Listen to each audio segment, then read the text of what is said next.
people who first called this place home. Here on the campus of Trinity Western University, we acknowledge that the land on which we gather is the traditional and unceded territory of the Coast Salish peoples, specifically the Kwantlen, Katsi, Sinyamu, and Tsawwassen First Nations. Having acknowledged that, it falls to me to welcome to you, or welcome all of you to this event featuring Jonathan Kuttab. Following a short introduction, Jonathan will speak for about 45 minutes to an hour. Please no questions during his presentation. There will be some time for questions and answers at the end of his time, so save your questions for the end. And in anticipation of that, please remember to prepare questions that he can respond to. Please remember as well that we're doing this in the interest of promoting discussion and dialogue, and so questions rather than statements are especially appreciated. The simpler and more succinct the question, the better. We expect questions and answers that will be respectful and constructive and promote a better understanding of one another here tonight. Without further ado, I'm going to call up to the stage Karen Brogman, who is Director of Just Peace Advocates, who's going to introduce tonight's guest for us. Well, thanks and welcome to everyone. What a pleasure to be here at Trinity Western. We are touring across Canada at one level with Jonathan for about 3 weeks. We've been in Nova Scotia and in Newfoundland, a couple of locations in Ontario, and now here in the Vancouver and Greater Vancouver area, and then over to the island, and then back to Ontario. So I think Jonathan will have had about 30 events by the time we're finished that time. So so Just Peace Advocates is a very new group that we have started. It's an organization, a not-for-profit organization dedicated towards human rights, international human rights, and looking at doing advocacy to provide a safe space and to provide the tools that are helpful to being able to do the advocacy work related to Palestine. So we're really pleased to be here. If you want to know more about the organization and more about some of our campaigns, there's literature at the back. We would welcome donations. Certainly thank you to those who have put donations in, because we are, as we say, touring across the country, and there's really not funding for doing that, so we rely on the audiences as we're with you as well. So thank you for that. Also, you'll want to check out websites to get more information. www.justpeaceadvocates.ca, and also we're working on Jonathan's own website, jonathankuttab.org, so you can check out information there. So it's very much my privilege to be able to introduce Jonathan Kuttab. Jonathan is a resident of Jerusalem.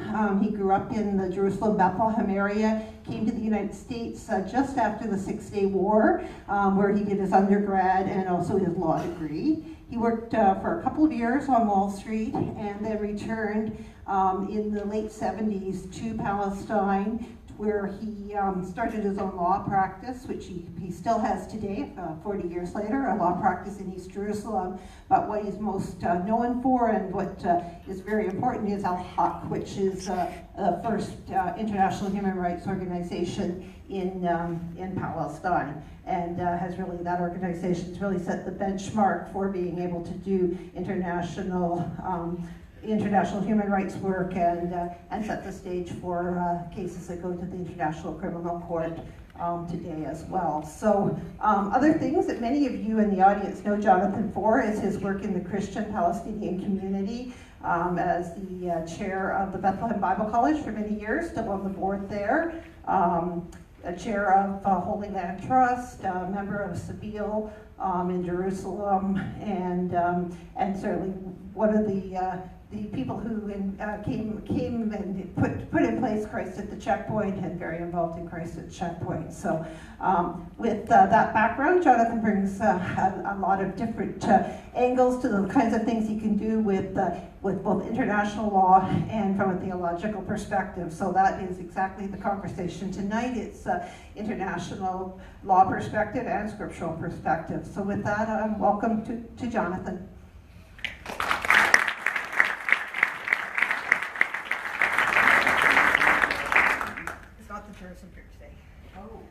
Oh! That's tomorrow, Jonathan. Wonderful. That's North Vancouver Island. Wonderful, wonderful. Let me explain, because I was supposed to speak at a class on tourism and to explain to people how do you enter the place and how do you leave the place and what visas you required and who gets turned away and who doesn't. And I was thinking how best to present something of a Palestinian or a Christian perspective while doing that. But I'm spared that. That's tomorrow. Okay, then I can feel more comfortably putting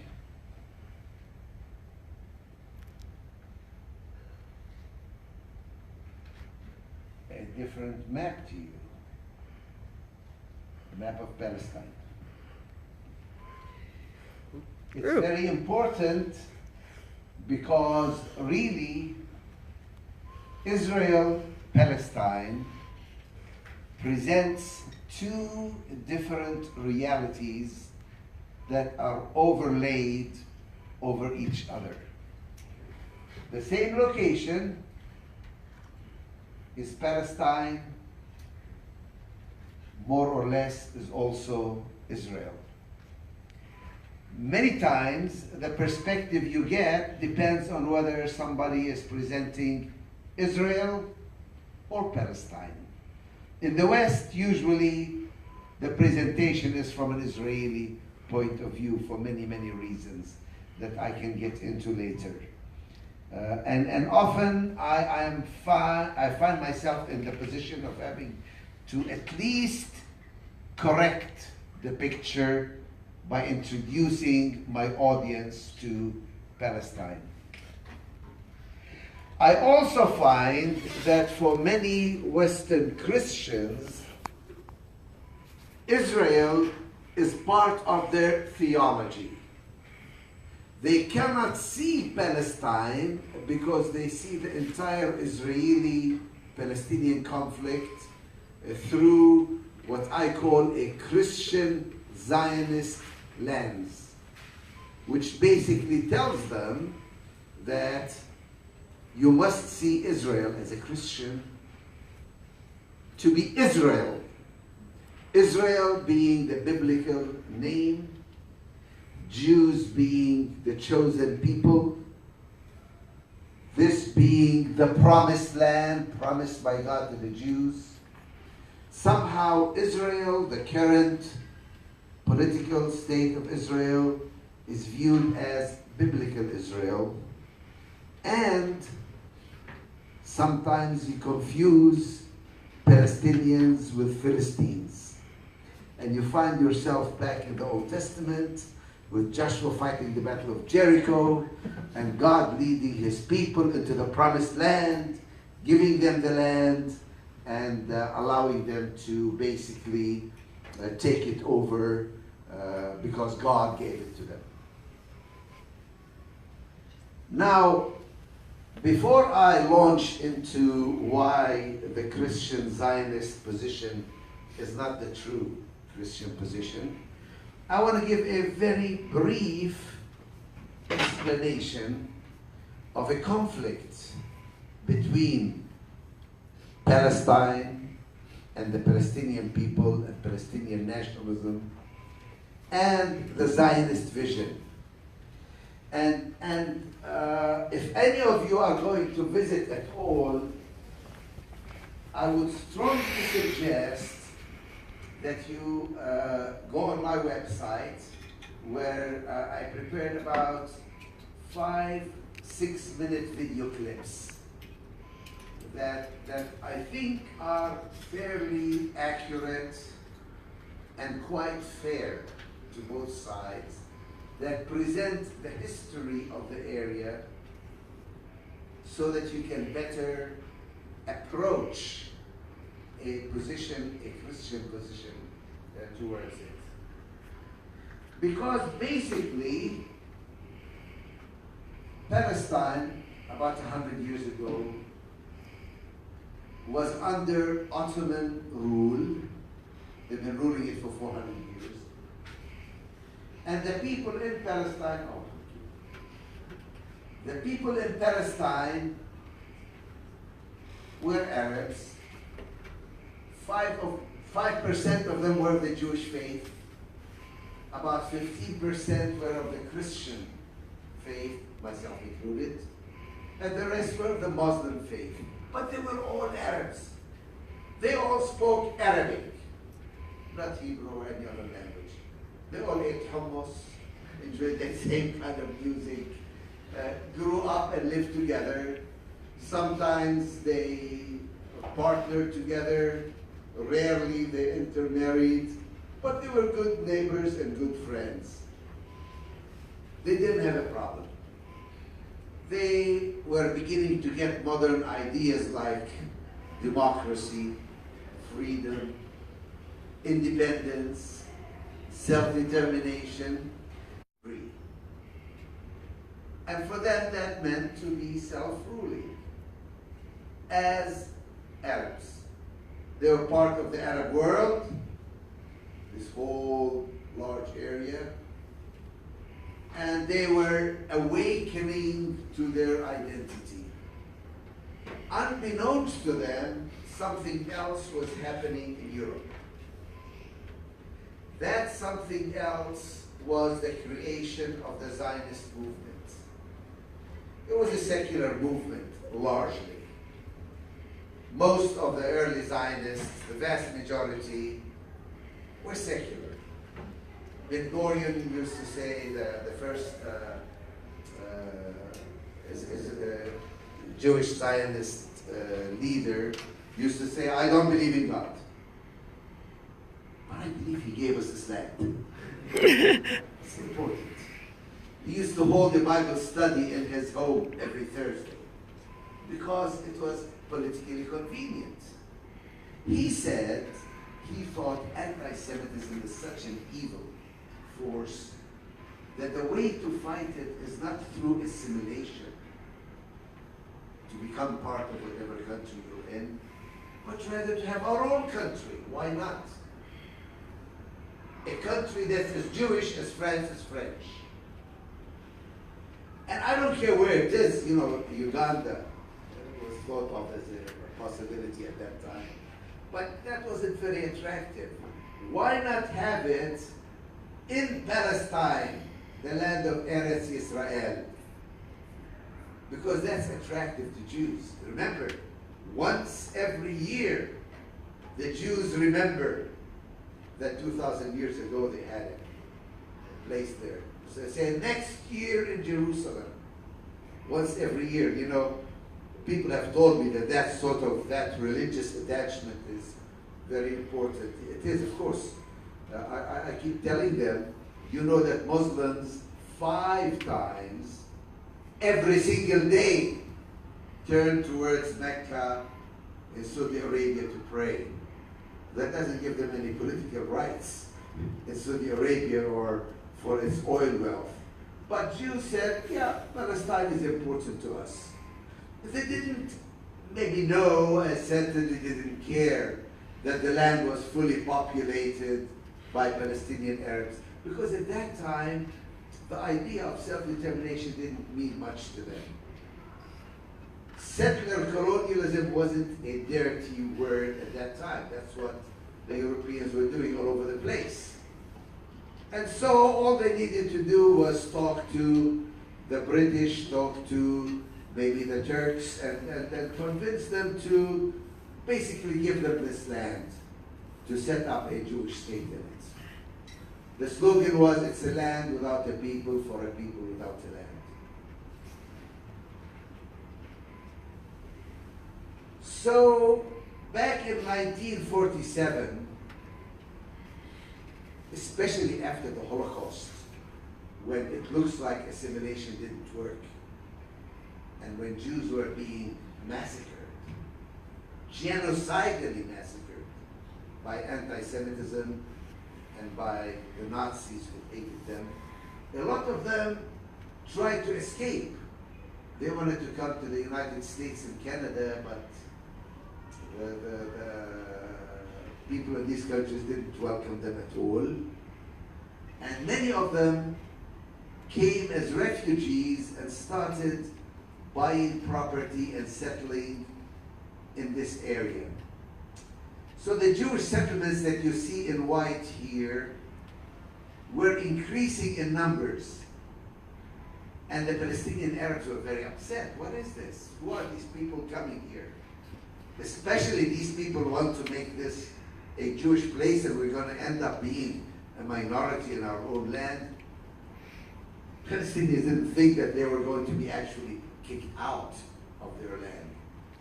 But as more and more Jews kept coming and buying more land, there was a lot of tension between them. And the British, who were ruling the country by that time, said, listen, this is too much trouble. What do we need this for? We turned it back to the United Nations and let them work it out. And the United Nations said, well, maybe we need to divide this land. Give this white area to the Jews and the green area to the Arabs, and this yellow area will make it international. Because Jerusalem and Bethlehem are so important, so central to Jews, to Christians, and to Muslims. At that time, there were 1.2 billion Muslims in the world. Today, there's 1.8 billion Muslims who consider Al-Quds, Jerusalem, sacred and important to them. The second most sacred place in Islam after Mecca is Jerusalem. So the United Nations said, let's give them, let's divide the land, and this was the partition plan of 1947. The Arab says, no, no, no, this is not fair, because you're giving about half my country to people who are only a third of the population, and most of them very recent immigrants. They just landed off the boat. We don't accept this partition resolution. What they didn't realize is that the people who have just gone through literally genocide were going to stop at nothing. The adrenaline was flowing, and they were going to take over the land, as much of it as they can. And in fact, they did. In 1947, they started taking more and more of the land and ended up destroying and pushing out all the Arabs. 385 villages were basically ethnically cleansed as they pushed the Arabs out and created the state of Israel. The surrounding Arab armies, when this started happening, moved in to try and help and defend the Arabs, and they ended up with the Gaza Strip under Egyptian rule, the West Bank under Jordanian rule, including East Jerusalem, while the Jewish state, which was just created and managed to get rid of most of the Arabs in that area, became the state of Israel as we know it today. About 800,000 refugees were evicted from their land, and Israel was created. Many people said the Arabs should have accepted the partition resolution. The reality is the Arabs did not, and the Palestinians did not. And they wanted to return to their land. 1967, let's see. 1967, this was basically the map. The West Bank, including Jerusalem and Gaza, were captured by Israel in the 67 war. 67 war, Israel attacked its Arab neighbors in what it called a preemptive move. That they thought the Arabs were going to attack them, so they attacked first, and they won. They captured all of Gaza and all of Sinai. They captured all of the West Bank, and they captured the Golan Heights from Syria. And they said, now we are in a position to dictate what happens next. What happened next was that there was a possibility to create a two-state solution. As Israel withdrew from the Sinai Peninsula and some of the occupied Golan Heights, people said there is a possibility to have two states. An Arab state, Palestine this time, and a Jewish state. The idea of a two-state solution was revived again. And this time, the Palestinians and the Arabs were told, you must have land in return for peace. You must take back the land that you lost in 67, but in return, you must give up your right basically to 78% of the territory that you have occupied. I am one of the people who accepted the idea of a two-state solution, even before the PLO recognized Israel and accepted the 67 border. This was a compromise that I and many people in the world felt was a reasonable compromise. That this way, Israel is now a state, and they can live in that area, and the Palestinians will have a state even though it's in a smaller part of Palestine. So, the Oslo Agreement was created. The Oslo Agreement, before we get into the Oslo Agreement, I want to tell you one other thing.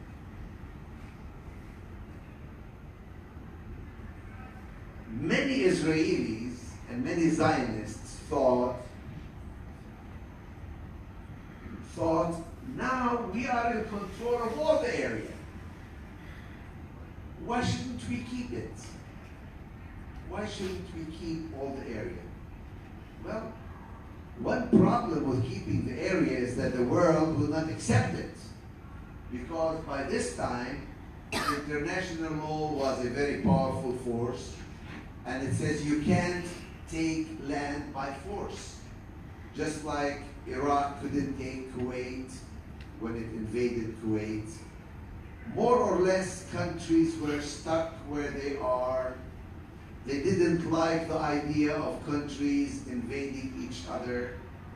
And whatever sentiment there was that the Jews needed a country back in 1948, nobody really felt that they were entitled to expand and take more land. Even in Israel, most Israelis felt